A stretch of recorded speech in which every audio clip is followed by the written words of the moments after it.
Welcome to Square Notes, the Sacred Music Podcast. Your chance to learn about the teachings of the Catholic Church on sacred music, both in theory and practice. Through interviews, discussions, and music, your hearts and minds will be lifted up and better understand what it means to sing the praise of His glory. And now, your host, Dr. Jennifer Donaldson-Novitska. Hello, listeners, and welcome to Square Notes, the Sacred Music Podcast. Our guest today is Professor Andrew Kirkman, the Peyton and Barber Professor of Music in the Department of Music at the University of Birmingham in the UK. He's written extensively on 15th and 16th century music and is also the founder of the Binchois Consort, which has made 10 recordings on the Hyperion label, including one named Recording of the Year by Deutsche Grammophon. We talk today about choral settings of the Mass Ordinary, and we get into some particularly interesting questions about the use of secular music in the Mass, a topic which certainly every parish music director has to deal with frequently, especially when it comes to weddings and funerals and managing the stylistic choices of various ensembles in the parish. And Professor Kirkman takes us through these questions, focusing on the end of the 15th century and the beginning of the 16th century, looking at how composers and the church dealt with these issues then, so that we can then make some extrapolations for today from principles that emerge from this study of history. This is a similar approach to the course of study in our summer Principles of Sacred Music course at St. Joseph's Seminary. The course is an overview of the history of Catholic sacred music, and we read through church and papal legislation on sacred music, striving to gain an understanding of the principles which shape Western sacred music and the musical structure of the Roman Rite, and all the accompanying practical details which flow from those principles. The course begins May 31st, 2022, and runs for 9 weeks at your own pace online before we meet together either online or in person August 1st and 2nd. To learn more about this or the other 8 courses we're offering this summer, please visit www.dunwoodie.edu, that's spelled DUNWOODIE.edu, and click on Dunwoodie Music. And now, on to our interview. Thank you so much for joining me today. Yeah, that's a pleasure. I was recently given your 2010 book, The Cultural Life of the Early Polyphonic Mass, Medieval Context to Modern Revival, as a Christmas gift. And I found it to be one of the most interesting and helpful studies I've ever read about the polyphonic Mass Ordinary, especially in addressing some questions that I suspect our listeners also have about that genre. So I recommend the book to our listeners, and I'm so grateful that you've joined us today to talk about some of the salient points you make in the book. The first chapter in your book focuses on a really important point about looking at music history through an ahistorical modern lens that is largely shaped by the Hegelian sense of history. That is, as you put it, an idea in which each age must logically constitute an advance over its predecessor.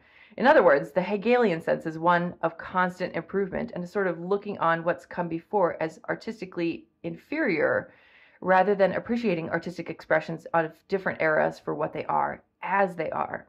And you talk about the 19th century fascination with organic unity in a musical composition and how this shaped historians' perceptions of which compositions in the history of the polyphonic Mass were part of the musical Renaissance and which were still part of what was then seen as a sort of not fully mature way of composing polyphonic settings of the Mass Ordinary, or as you've summarized it, the prehistory and the true expression of the genre. Could you clue us into where, that is, which years 19th century historians were looking to for the beginning of this genre of the polyphonic Mass Ordinary, and what were their criteria for making distinctions between what was a mature way of composing and what wasn't? I think that really the answer to that would change where you put your kind of compass point in the 19th century, really. It was really about what was available to people at the time. So as time went on, more and more early vestiges, as they would have seen it, of composition were unearthed. And the idea, to reverse the Hegelian arrow that you just summarized, the idea was that if something was of value at a certain point, it must have had a predecessor, which was, albeit at a Stufe that was lower, but all the same representative of the great works of man, and it was, of course, always man at this time. So it was really about sort of peeling back those layers and getting earlier and earlier. And I guess it's really when you get to sort of Kiesewetter and Ambrose into the middle years, well, I suppose the central third of the 19th century, one might say, when composers like Josquin and so on start to really kind of clarify in the minds of people, and this interest starts to form around particularly masses and motets, songs as well, but masses and motets sort of kind of loom larger. But really, a lot of what was talked about was based on what was, as I say, what was available, and that really comprised particularly prints. So once printing starts in music in the beginning of the 16th century, then you've got more chance of finding materials, because there are obviously multiple copies of them. Earlier things tended to get unearthed in a rather more piecemeal fashion, and there was also the question of legibility, what could be understood.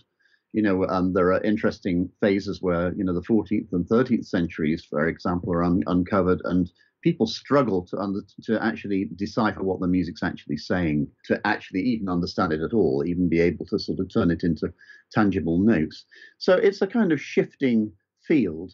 To get to the whole idea of unity, I mean, it's, as you point out, there's a Hegelian process in terms of the progression of history, and there's a very famous author called Franz Brendel, whose Geschichte der Musik was printed many, many times in the 19th century. And it's kind of a somewhat watered down and simplified and very directly Hegelian model that he presents for music history. And I think what people were seeing also, it's not just about Hegelian progress in terms of historical levels and stages, but also this idea of organic unity. If something was beautiful, it had to be unified, and the pieces of it all had to make sense and relate to one another in some kind of rational, or at least perceptually rational fashion. So as time went on, and particularly really as you get towards into the later 19th century, early 20th century, the mass starts to get this sense of appeal, because very simply it has the same tune from movement to movement, which does lend it a sense of unity, one might say, if one wants to use that kind of language. We can come on, I'm sure, as we will in a little while, to what that repetition from movement to movement actually meant at the time. But from the perspective of people with no sense of the culture and no sense of really how these things worked in the liturgy, it seemed like something to latch onto, a multi-movement, multi-section piece of music that's kind of looked, at least in some superficial ways, like a symphony, which was a familiar thing that people, knew about and sort of looked up to as the kind of ultimate concert music. Right. And you talk about how this idea of the tune uniting the different movements of the Mass seemed to, in these historians' eyes, kind of redeem it from its context of the church, which they weren't terribly interested in, right? They weren't interested in it as having a unity because it was in a single liturgy. And this method of composing is a way of sort of liberating music from the church. Yeah, I think that's fair to say. I mean, I suppose to look at it in a slightly less, not quite such a strong sort of volitional perspective, they were actually interested in the music they were finding and thinking in terms purely of music qua music. What was it that led to the great flowering of music as they would have seen it in the 18th and 19th centuries? What were the pre-stages to that? So the emphasis wasn't really on how the music was used and what it was used for. That it was all very much about composers and what composers wanted. That was the angle. It wasn't about fulfilling a requirement in society. It was about creating a work of art. Right. If we look at another perspective, if we go back further to the contemporaries of those compositions, you talk about the writings of, for example, Johannes Tinctorius, a theorist who lived from around 1435 to 1511. Yeah. And what were the criteria that he was using to evaluate those compositions of his time? Yeah, well, there's a very famous quote about from Tinctorius where he heard some Turkish prisoners singing and remarked on how incoherent this music was. We tend to sort of imagine today a musical landscape. It's very easy to sort of forget just how new this is, where, you can just go onto Spotify or whatever and listen to anything from any period. For somebody like Tinctoris, his musical worldview was both narrower and deeper. So he knew the styles of the great men of his time, to whom he dedicated his treatises, Ockeghem, Binchois, and so on, extremely well and intimately well. And of course, he didn't really get very much exposure to other musics. That was what he experienced. It would have been chant and chant-based music of this kind. He wouldn't really have known very much other music. There must have been popular musics that have been completely lost because they weren't written down, that he was probably aware of. But his life he was very much a bibliophilic sort of guy, and you see him in one of the famous miniatures that precedes a volume of his writings, and he's sitting at a desk reading, essentially reading music in a way that, people would read scores today.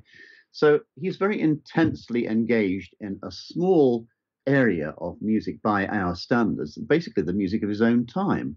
And, there's a very famous quote from Tinctoris that all students know, that where he talks about, the music that's from more than 40 years ago is just not music at all. So there's no kind of historical perspective there in that sense. It's all very much about judging things from the perspective of his own time, and a sort of bibliophilic and compositional perspective. I think that's probably because of those things that, well, I mean, there are a number of reasons why Tinctoris is still extremely famous and important today. But those kind of aspects of him, I think, give him a kind of complexion that feels comfortable to modern scholars and to bibliophiles today, and people who listen, cognoscenti of the music, because he kind of comes over in the way that he writes, particularly in the kind of asides that he comes out with, like the Turkish one I mentioned, as that kind of person, if you see what I'm getting at. Right. And you point out some distinctions he makes in his book between different types of music. Could you explain that a little bit? Oh, right. So between the higher and the middle and the lower. Right. Mm-hmm. Yes, that's right. Yes, he speaks of cantus magnus as the mass and cantus mediocris as the motet, and then the minimal type is the song. That's been mulled over a great deal over time. What did he mean by that? I mean, we'll never really entirely know. I think, though, that it's probably not just to do with how large these pieces are relative to one another and how complex, although that may be a factor.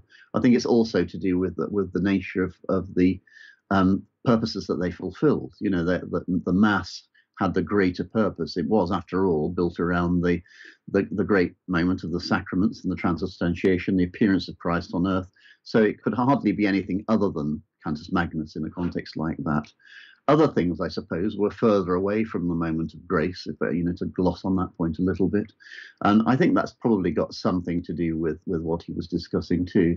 There's also, of course, he's very influenced by Cicero and by models of rhetoric. I can't claim that I uncovered that aspect of what those levels of musics can mean to Tinctoris, but someone called Manuel Beatty wrote a dissertation about this, and then Sean Gallagher wrote about the same issues in his own dissertation, which came out a little bit later. So there's obviously that model of building on classicism as well. One always has to be aware of that in literature of this nature. There's always a nod to some kind of precursor. So when we're talking about Mass now, we mean all the movements of the Mass Ordinary. I mean, of course, there's our sense now of the Missa Brevis, but, if we talk about all 5 parts of the Mass Ordinary, or 6, if you split the Sanctus and Benedictus, you've got Kyrie, Gloria, Credo, Sanctus, Benedictus, Agnus. And when Tinctoris talked about Cantus Magnus, do you think his conception of the Mass was as this whole unified concept, or was he talking about just individual pieces in the Mass? I'm sure he was talking about the entirety of it, setting all the 5 movements, the standard movements, or 6, as you say. And so when was this concept of thinking about all the movements really introduced into a theorist's mindset about the Mass?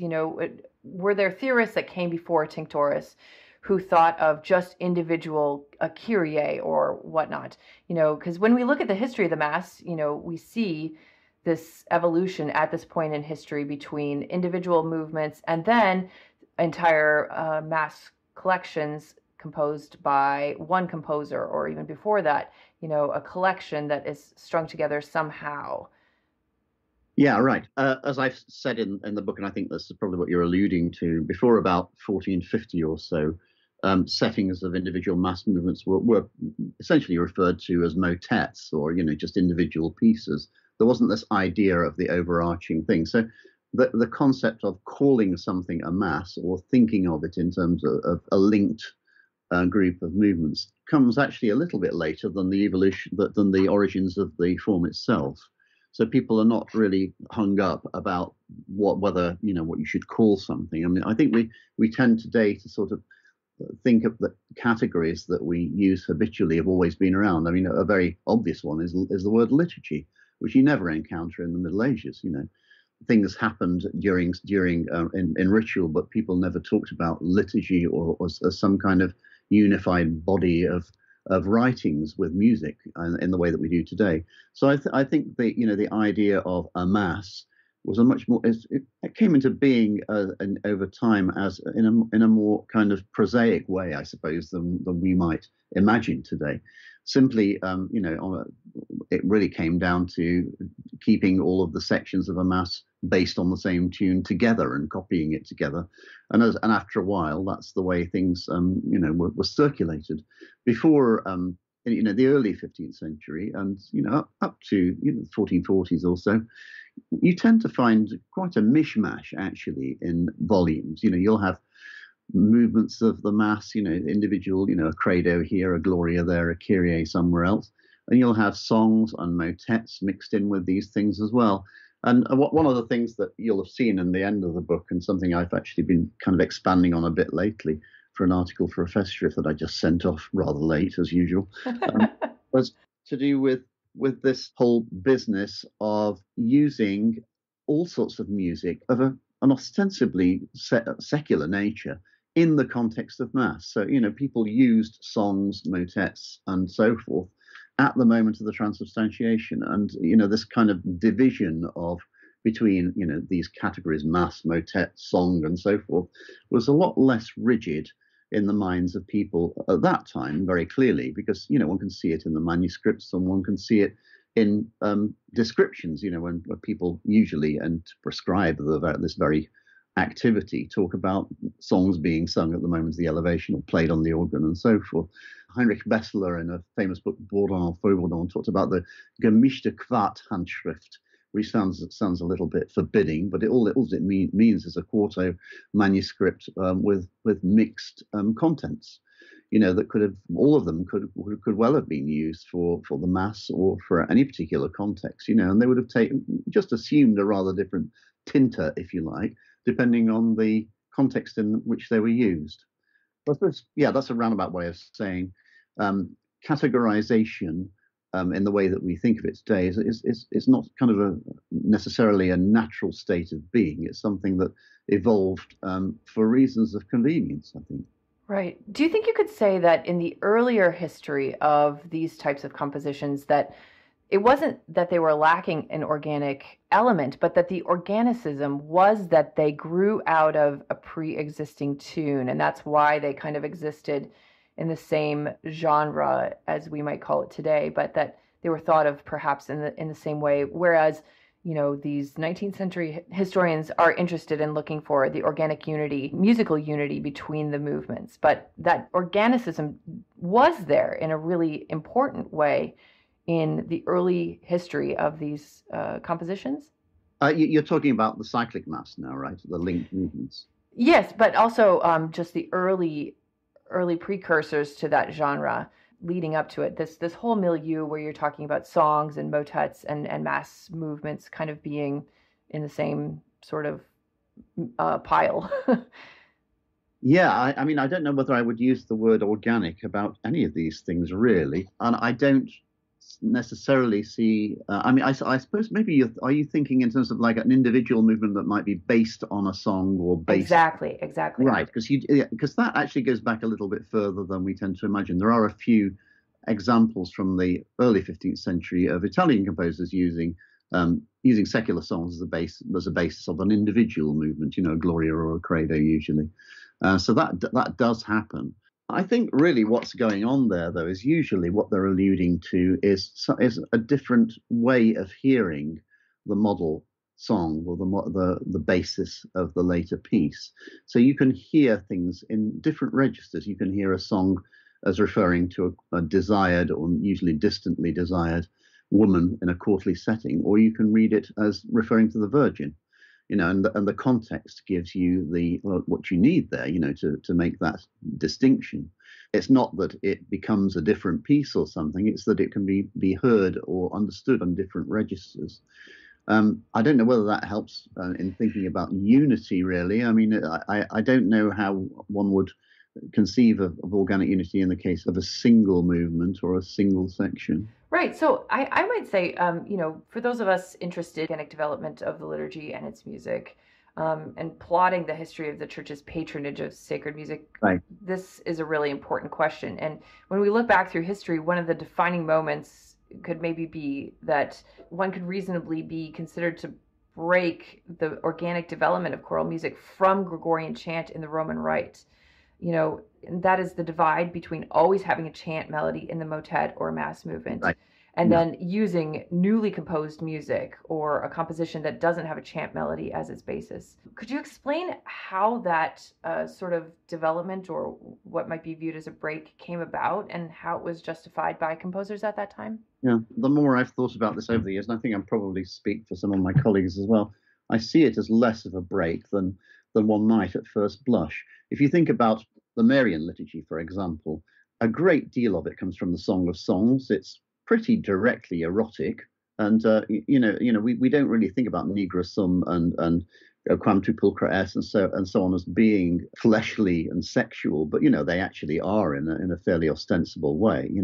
But you can also read them in an allegorical way too. So I think there's a tradition of bringing in imagery from the carnal natural world. Again, we're coming back to Aquinas, who you mentioned earlier, again here, that goes back a long way. So it's bringing in songs to be sung at Mass, I think, is not as radical a shift as one might imagine. I think it probably goes back right into the 13th century and maybe even beyond.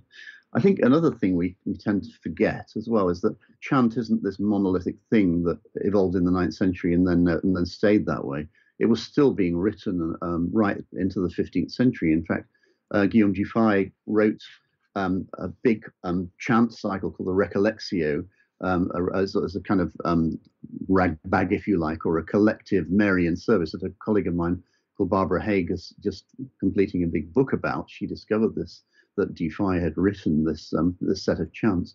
So I think, if one thinks in terms of what is the imagery that's used in chant, going back certainly to the 12th and 13th centuries, and the fact that chant continues to be written, the tradition of sequencers and particularly rhymed offices and so on, continues right the way through this period, that probably it's polyphony seems to stand out a little bit less prominently as something different if you see it that way. Mm-hmm. And do you think they would have seen a Mass ordinary that they were writing, for example, which is totally based on new material, as just a natural extension of that creative impulse? Or do you think they were conscious in any way of a sort of newness of it? And I'm sure they were, but I mean, it would you can only create the new within a set of parameters that are familiar already, I suppose. I suppose that's, one could go back to being Hegelian about that. You can only have thesis to produce antithesis against, and then a new thesis and so on. So you can only work within the world that you're operating in. The way I often describe this to students is I talk about glossing, really, because, you'll be familiar with things like the glossa ordinaria, where you have in the middle of a page, you'll have a little snippet from the Bible, and then you'll have all this exegesis all the way around. And by the same token, one might sort of look at the way that excrescences or extra layers of beautification in a sacred building get added over time. It's all about making a grander statement and glossing, if you will, on that ultimate idea of the house of God and so forth. Right. So, polyphony adding polyphonic lines to a piece of chant is a kind of glossing. It's a kind of vertical glossing in the same way that writing sequences and writing other, large later sort of traditions of chant is also a way of glossing, but it's as we think of it as a horizontal glossing rather than a vertical glossing, if you like. So in a way, you're adding this kind of exegesis, like, going back to the Glossa Ordinaria, to an internal sort of chunk of God's word, if you like. In the middle, you might have a piece of chant, and then you're adding to it to beautify it and glorify it and set it off in a more grandiose fashion, in a more reverent fashion, one might see it as. I think the confusing thing then becomes, why do we start to use secular tunes, which I imagine is kind of on the periphery, at least, of that question you asked me. Right, but even with totally new composition, looking back with modern eyes, it just seems like there is that very strong sense of, even within, like, thinking of it as an illuminated manuscript, as a sort of gloss, like you're talking about, that something that you're composing is based on something that came before, and so something that's based on also a totally newly composed melody seems rather a distinct break from our perspective. Yeah, I guess so. Except as I say, you can have completely newly composed pieces of chant.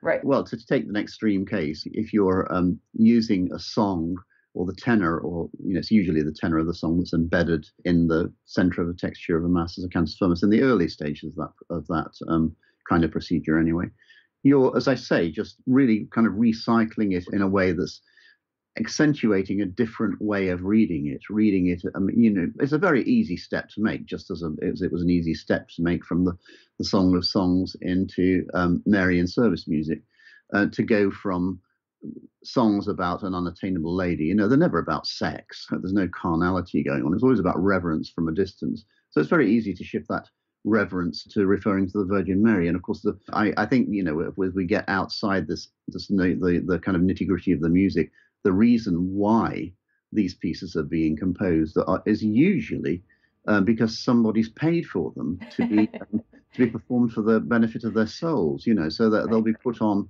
and sung for the propitiation of someone's soul after they've died, usually via the Virgin Mary. So that explains a great deal about why we have these so many cases of courtly songs used in these kinds of ways. Right. I'd like to get to this question of these secular tunes a little bit more later, but if I could, just one more question, focusing on, these 19th century historians' way of looking at this. You talk a lot about them trying to draw, like, what's the year between the medieval period and the Renaissance, and that evolving sense of it. And could you describe what do they see as a uniquely medieval way of composing versus the Renaissance way of composing?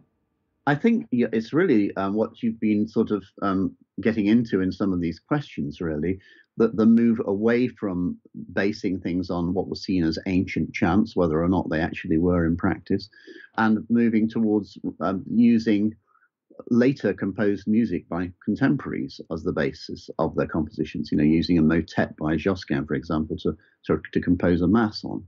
That they saw that as basically a kind of dialogue between generations of composers, or a kind of competition homage. Sometimes you see that going up, emulation going on between composers, which they saw as a peculiarly and uniquely compositional kind of activity, rather than something that was about glossing. It's very easy to apply that notion of glossing to something like a piece of chant that's surrounded by other lines of music, as I mentioned earlier.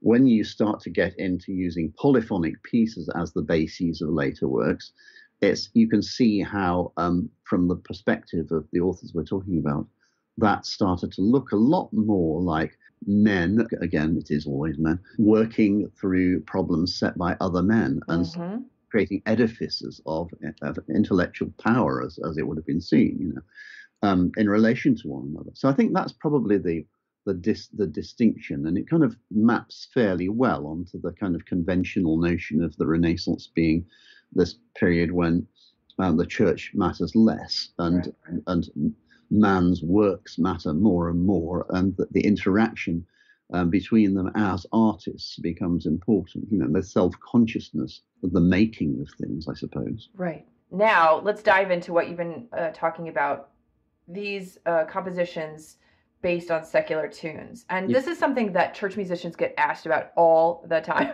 Yes. And especially those of us who teach sacred music in the liturgical context, just to help people understand, when we look back from our vantage point, we can wonder how amorous or bawdy tunes made their way into the compositions, and that they did is often offered as a justification for the inclusion of all sorts of contemporary secular music in the Mass now. Right. And I love how your explanation of this starts from the desire of preachers and musicians to use relatable things, everyday things, to help people of the 15th century understand heavenly things. And you quote an article from the first part of the Summa to justify this. And if I might just read a bit of this. Sure. And it's from the question, whether Holy Scripture should use metaphors. And you say, his affirmative conclusion states that, and this is Aquinas now, it is befitting Holy Writ to put forward divine and spiritual truths by means of comparisons with material things. For God provides for everything according to the capacity of its nature. Now, it is natural to man to attain to intellectual truths through sensible objects, because all our knowledge originates from sense. Hence, in Holy Writ, spiritual truths are fittingly taught under the likeness of material things. This is what Dionysius, pseudo-Areopagite, says in De Celesti Hierarchia 1, quote, "We cannot be enlightened by the divine rays except they be hidden within the covering of many sacred veils," end quote. It is also befitting Holy Writ, which is proposed to all without distinction of persons, to the wise and to the unwise I am a debtor, Romans 1:14, that spiritual truths be expounded by means of figures taken from corporeal things, in order that thereby even the simple, who are unable by themselves to grasp intellectual things, may be able to understand it. And so, I think this is a very relatable thing. I teach seminarians who are learning to preach. And so, they always are thinking about, okay, what's relatable that I can help people understand? And I have to say, my experience of trying to answer this question of why secular tunes were used and why they were very rightly condemned by Trent was really tempered by your explanation here. And I found myself thinking, oh, this really makes sense, that they're using these tunes to be relatable in a sort of way. But I'm wondering if you could explain that a little bit more, how it wasn't seen at all as something, as you mentioned, not sexualized or, not really crass, but something indeed that was fitting. Yeah, well, I think something that you're getting onto there is really the instances of which are comparatively few, where you do get straightforwardly bawdy songs used in the Mass. And there's a famous pair of movements which I recorded a number of years ago by Defy, where one of the lines is "Tu m'as monté sur la panse et rien n'a fait." You've mounted me on the paunch and done nothing. And this is in a Gloria or a Credo. I can't remember which way around it is now. So you've got these kind of quite bawdy tunes, and actually in the manuscript it's underlaid with Easter texts and with this one might this obviously sexual text, and one might, I suppose, say that it's about spring and spring fever and and that being allied to Easter falling in spring and so on. But I think they've got to be, I think one has to be not be too po-faced about it here and there, and just acknowledge that I think in some cases they were putting, having a bit of a joke, just putting in something quite bawdy and quite sensual and straightforwardly crass, really, and maybe, I mean, at least as I've suggested it, going back to your Aquinas quote there, which I'd frequently use with students, I must say, they were probably, throwing these things into maybe just give people a jolt and think, oh, I know that, and then, oh, but what's this? What's the context here? Oh, right, now I'm listening to something different. And then you get this idea of, this more general idea, I suppose, of Christ is in all things, God is in all things, God's creation is everywhere, even in the most basic, simple, scurrilous things. So, one might, perhaps glossing on that, say these things are used to give, to show that even the basest material has God's hand in it and can be sanctified by being put in that setting. Of course, one could, that may be overthinking it dramatically, and it may simply be that they were having a joke. And the liturgy was going on every day, and I know from looking at the history of choirs and prelates and so on, they weren't all saints in their behaviour, with one another, even in the context of the divine rite. So, that I guess I've given a bunch of, you might say I'm hedging my bets, I've given a bunch of different possible explanations for why bawdy tunes get used in the Mass. But I think probably all of them are to different degrees true in different settings and different circumstances. Do you think the transformation of those tunes was such that it would really make that clear to any listener who might recognize the tune, that this is no longer just the secular thing that you know so well, but it's really transformed? Yeah, well, it really depends on the individual case. In the examples of the D5 pieces that I just mentioned, they jump right out of the texture. They're set in a different meter, and they're very dancey. You immediately are aware of something happening and something that's very directly and simply melodious coming into the music. So there are cases in which these things really do stand out and are very, very clear. Of course, in many other cases, and this tends to happen most with on the more sophisticated end of things, you'll have the melodies buried rather deep in the texture and very quick, and in the early stages at least, usually in long note values, so that their relation of the notes to one another in a kind of tune sense doesn't really come through, because you can't perceive the succession of very long notes going on embedded in a texture. What you're really hearing is the shorter notes that are going on in other parts. So there are different ways in which one can include borrowed music, secular music, or whatever it is. One can do it in a very obvious, in-your-face kind of way, and that's normally, that seems to be what happens at the bawdier end of things. Or you can embed the things very deeply into the music, and again we go back to the image of the glossa ordinaria, where you've got a tiny little bit of biblical text in the middle and this plethora of exegesis all the way around. That I suppose really in a situation like that, God knows what's in the middle of the texture, what you've put there and why you've put it there, and the volition behind it, as God knows all things. Right. So it doesn't have to be immediately audible to people. Of course, when you're talking about the earlier period that we were discussing earlier, where you've got straightforward songs being sung at the moment of the elevation, then a song is a song, and it's there in all its boldness, and it will be heard. Whether you'll hear the words or not, if you're part of the laity beyond the screen, is another question. But if it's a familiar song, because it will be familiar presumably to some members of the congregation, if one can use that again anachronistic word, then they'll be able to supply the words anyway from memory, I suppose.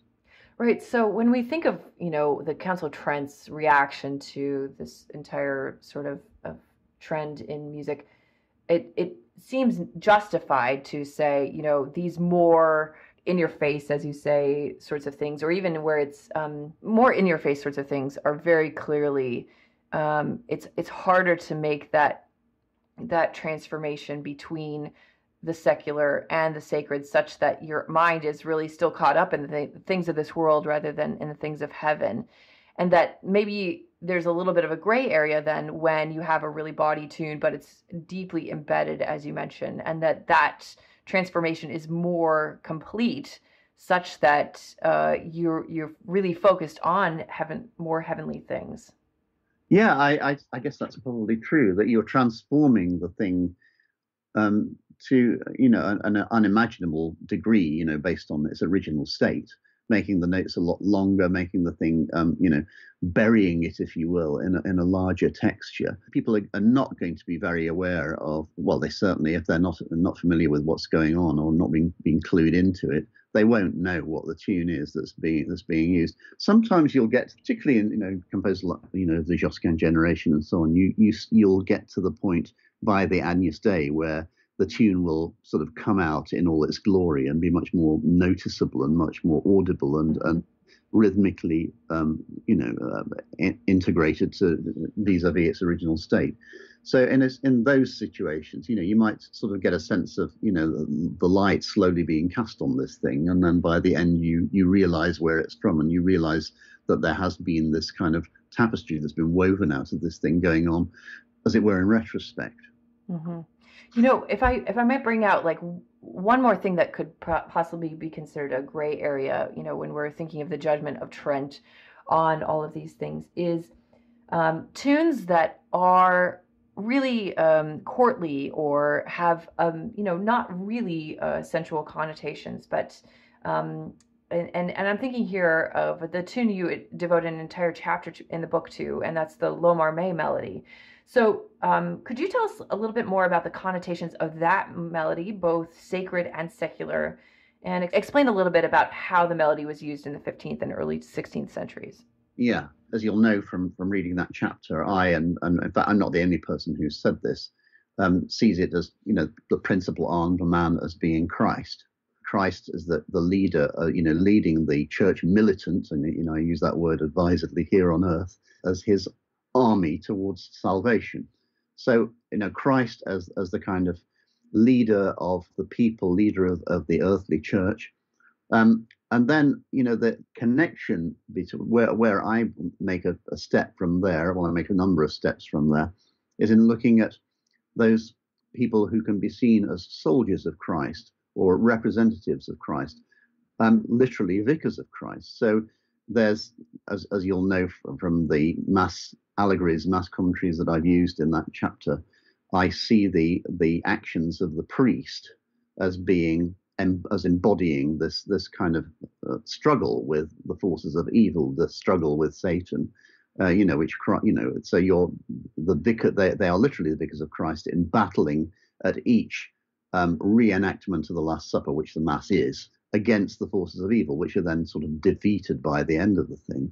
So there's that angle on it, and there's also the idea of secular magnates casting themselves in the image of soldiers of Christ, and that's a very long tradition going back at least to Charlemagne, where you get these kind of merged services, merged rituals, where the king or emperor and whoever's officiating at mass, usually be a senior bishop in those cases, are actually almost sharing what's going on. There's almost a sacerdotal element going on that's being ascribed to or imbued into the person of the magnate, who's the central secular figure at any given mass performance. So, so the idea of being a soldier of Christ here on earth and touting yourself as a leader among the soldiers of Christ becomes, an obvious way in which the Lomar May tune can sort of morph out in its meanings into a much broader spectrum of individuals. And I think what's really kind of important to grasp with all of these things is that it's never a totally simple story. There's no silver bullet answer to these things. I think what I've tended to realize more and more over the years is when I've seen scholars trying to come up with the answer to this, that, or the other, it starts to become threadbare fairly quickly, because, if one's dealing with a tradition like this with about 40 odd masses that went on for a long time, it's clear that it's not going to just be meaning one thing. Ultimately, root, as in all sacred music, it does mean one thing, and to the extent that it's an embodiment of Christ, or it's a way of addressing God and of currying favor as well, for one's soul. So there are many ways of understanding this, all ultimately going back to, in this case, Christ as the armed man, I would say. Another thing that's happening, though, specifically in the 15th century, which you might be thinking of in asking me that question, is, of course, there's a move to a crusade, especially after the fall of Constantinople, when Western magnates are getting seriously worried that Islam is going to take over and is going to move in, and it's going to be like the Mongols all over again, and we're going to be, Christianity is going to be basically ripped out by its roots. So there's this very strong sense of wanting to sort of garner one's strength against the infidel enemy, in big square quotes. So you get the composition of masses against the Turk, a missai contra Turcum, and so forth. Many of these Lomar May masses, I'm sure, would have found a very natural home in the context of these war masses, where the proper items of the liturgy would have been directly articulating this, fear of an encroaching infidel. So that's an obvious place where you need, in that context, Christian leaders, soldiers of Christ, who are literally going to go and battle for the faith. What's interesting to me about that particular tune is that, again, looking at it from our perspective in history and from, the perspective of myself, and I would assume a lot of our listeners, is that tune is a sort of embodiment of a deep Christian culture that's producing things that are well known and popular and also transformed in the Mass, that there's a sort of closer allyship between church and everyday life embodied in that tune. Yes, I think that's fair. So one more question to wrap up, and it's more liturgical in nature. Your 6th chapter deals with the use of outside texts in the Mass. Right. And this is an especially important question for those of us involved in musical and liturgical renewal and the practice of the Catholic liturgy. And how is it that texts that aren't actually the sung Mass made their way into being sung in the Mass? Even when the music is stylistically and theologically fitting for the Roman Rite, can an outside text properly be called liturgical? You've already addressed some of these issues, about the idea of liturgy per se and glossing. But, if we're making a definition of what liturgical or sacred music is that summarizes a sort of approach of the last century and a half of the liturgical movement, it might be something like a composition written for the glory of God and the sanctification and edification of the faithful. That's a quote from Pius X and used in Sacrosanctum Concilium, which sets the sacred text of the liturgy from an official liturgical book in a fitting and beautiful style. So, this notion of it being from an official liturgical book is obviously an idea which stems from Trent. That if it's in a liturgical book, it has a particular priority. If you've got, in our sense now, a composition and it's the text of the liturgy and it possesses all those other criteria, it's sacred or liturgical. And now we have a view that texts from outside the liturgy are now allowed at Mass, but basically as a devotional or popular concession and a substitute for the actual liturgical text. So in a concrete example, it might be something like, is an offertory motet with an external text basically in the same category as a hymn, substituting for the offertory, the actual offertory text? Do you think there's an essential difference between singing a Lassus motet, for example, at the offertory versus a hymn? I think probably my knee-jerk reaction would be no. It would go back to the idea of what is liturgy. If you have a word like liturgy that you use all the time and it kind of implies a certain kind of canonism, if I can use that word, around the music that one uses at Mass, then of course one can see this as some kind of infraction and something that shouldn't be done. I think, if you go to a period when things were not seen in such rigid terms, if you like, it's easier to see that those substitutions can be made and not create such a sense of fissure, between, two very different ways of doing things. I was just thinking, as well as you were describing and reading from Pius X, of course, for the Church, it's also over the years, and going back to Council of Trent, been about control and about, there is a political and earthly element to the Church as well. We can't gainsay that. And in fact, Council of Trent is just one of a series of church councils that I've dug into over the years, that make prescriptions and proscriptions and so forth, which are, may or may not be observed in different places. The Council of Trent, particularly, of course, is a reaction against things happening outside the Catholic Church, in Calvinism and other forms of Protestantism, where you've got people, people from those traditions looking at the Catholic liturgy and saying, what on earth this got to do with the armed man and malheur mabat and this kind of thing? They're poking their fingers at this and saying, this is some kind of abuse, and this is not about the close, if you like, liturgical value of what they were trying to do. And the Catholic Church and the Council of Trent is reacting against that. I mean, the Counter-Reformation, as we call it, don't we? That's what they're trying to do. They're trying to sort of expunge these things which have obviously been differently understood by different religious communities at that time, and trying to sort of basically sort of bat away these kinds of accusations. So there's an awful lot that goes into. Depends on who's looking and when as to whether you think a hymn or a motet by Lassus should be performed as an offertory, I suppose. I mean, hymns themselves, again, I mean, most of them are, many of them have known authors. There are some by Thomas Aquinas himself, as you know.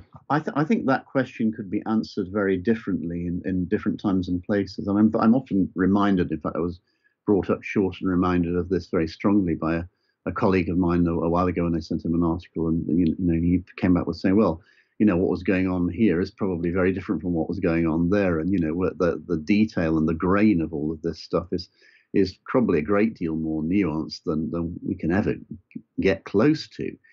On the other hand, we've got to write history somehow, and you've only got what you've got, surviving, which is obviously tiny fragments. So I mean, I that sounds like an evasive answer. Probably in some circumstances, sticking a motet in at those points, depending on what the motet was on, might be considered to be infractional or offensive. But I think probably in many cases there would be if anything, hardly any distinction between what you chose to transplant into the moment of the offertory or indeed the elevation, the moment of the elevation. It would have, I think, been quite different from place to place and circumstance to circumstance, really. If I might poke in one more question.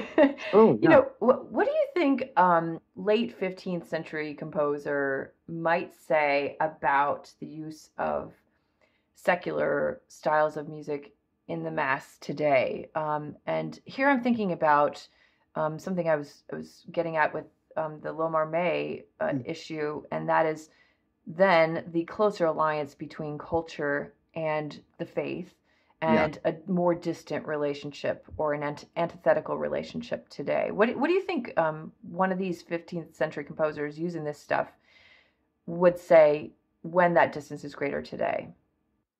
Oh, I think they'd be it would blow their minds completely. If somebody like Tinctoris to be transported into 2022 would just be incredibly shocking. They would have no means of putting a handle on things. And I think the kinds of things they would hear in church these days would be really extremely alien. I mean, are you thinking of sort of performing with guitars and things like that and performing popular songs, or? Yeah, modern styles used at Mass. Mm-hmm. Yeah, I mean, I suppose we could put that, we could turn that around, couldn't we, and say, clearly some people today find that offensive, and they don't, I think, to go back to a point you just made, have the same kind of sense of all of these things being integrated in a sort of more seamless society, if you like, than would have been the case back in the 15th century. Today we find it a lot easier to think in terms of this is sacred, this is secular, mm-hmm. This is a sacred idiom, and this is a secular idiom, and this is a secular instrument or something. Probably thinking back to this period that we're talking about, that kind of distinction was probably harder to make, and probably would have been rather less natural for people to fall back on. I kind of see that as something that's kind of growing in the 16th century out of political reaction, as we've just been describing, and maybe one sees the beginning of something different happening there. Although we're talking about very, very large spans of time.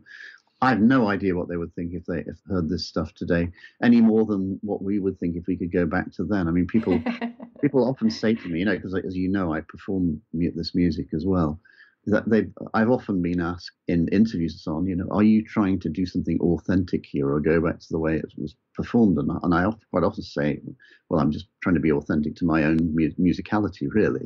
And, and I think if we went back to 500, 600 years ago and heard the music that we love today performed the way we perform it, being performed the way they performed it, I think we'd probably be just as shocked as Tinctoris coming into the modern world. I think we'd probably be disappointed. We'd probably hear something very unexpected in terms of, almost every parameter of performance, because, things change radically over time, people's expectations and so on. You only have to think about the history of recording, and it goes back 100 years, but when you listen to recordings of 100 years ago and people who were big figures then, you're often faced with this thought of, oh my God, was that how they really played? You know what I'm saying? It's very hard to make those kinds of leaps, and they are enormous quantum leaps, aren't they? Right. And if I might wrap up just by touching on your work with the Binchois Consort, that's where people probably know of your work. Could you talk a little bit about any projects that you've got going on right now? Sure. In fact, last week, a week yesterday, I did a concert in Coventry, and we did part of the Caput Mass, which is as you remember, is another chapter in my book. And that my contention there was, again, that Caput referred to Christ as the head of the church. And there's a fragment of the Caput Mass, the English Caput Mass, in Coventry, and it's absolutely unimpeachably from that city. And it was clearly a major choir book. And one of the postulation I put forward there was that when Henry VI was in Coventry, there's a famous entry into Coventry in 1451 when he comes in and he hears Mass in his own little closet in St. Michael's Church, the later cathedral that was bombed. All of the priests and clerks and so forth followed him in, and there was clearly a great big grand affair. And I postulated that probably the Caput Mass would have been an absolutely excellent choice for a piece to be performed then, because Christ is head of the church, and here you've got the head of the polity of this country, being, and the whole thing is presided over by the Bishop of Winchester, William Waynflete, and so on. So again, it's kind of one of these comings together of church and state. So that was just something that jumped into my mind when you asked that. We also performed pieces by pieces for saints who were celebrated by the guilds in Coventry, St. John's, St. Catherine, and so forth. So sort of little clusters of pieces based on that. So whatever I do, all of my concerts really are pretty much bespoke things about specific events, specific locales, where people ask for them. Sadly, one of the things that we lost in COVID was the 600th anniversary of the Treaty of Troyes. We were invited to go to Troyes and perform music, from the court of Henry V, and music from that time.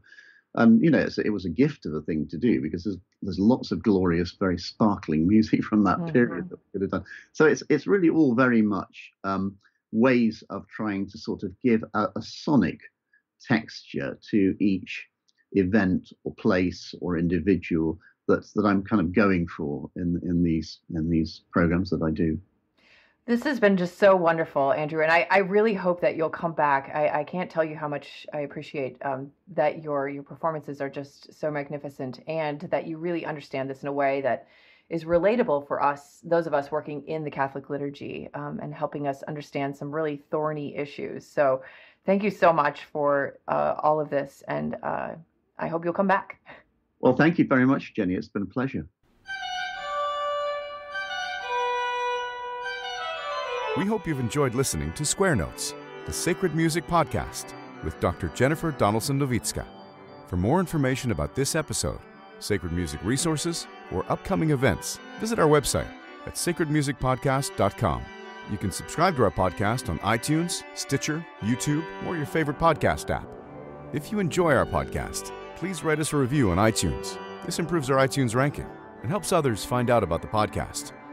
The music you heard at the beginning of this episode is Hec Dies by William Byrd, sung by the London Oratory Schola Cantorum Boys Choir, directed by Charles Cole from the CD Sacred Treasures of England. The music at the conclusion of this podcast is from the Prelude and Fugue in G Major, BWV 550 by Johann Sebastian Bach, performed by Jennifer Donaldson-Nowicka. We look forward to having you join us next time, and until then, may we sing the praise of His glory.